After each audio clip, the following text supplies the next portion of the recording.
بسم اللہ الرحمن الرحیم۔ معزز محترم سامعین و ناظرین، بعض علاقوں میں یہ چیز دیکھنے میں ملتی ہے کہ اگر کسی کے گھر میں مرگ ہو جاتی ہے تو ہمسائے اور اڑوس پڑوس کے لوگ جو ہوتے ہیں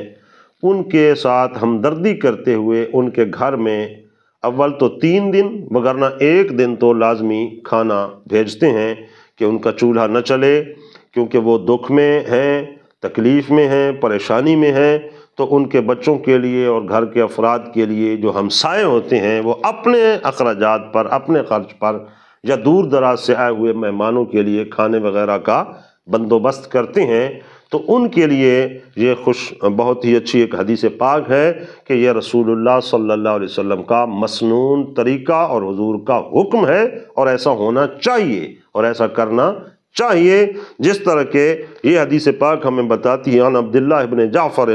قال لما جاء نعی جعفر، جب حضرت جعفر رضی اللہ تعالیٰ عنہ کی شہادت کی خبر پہنچی، قال النبی صلی اللہ علیہ وسلم، تو حضور نے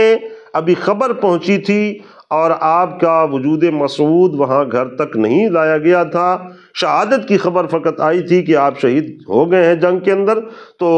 حضرت نبی پاک علیہ الصلوۃ والسلام نے لوگوں کو حکم دیا، اصنعوا لآل جعفر طعاما،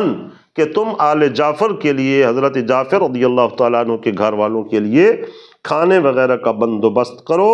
فقد اتاہم ما یشغلہم، اس لیے کہ ان کو یہ ایسی خبر پہنچی ہے جو خبر ان کو مشغول کر دے گی کھانے پکانے اور دیگر معاملات سے، یقیناً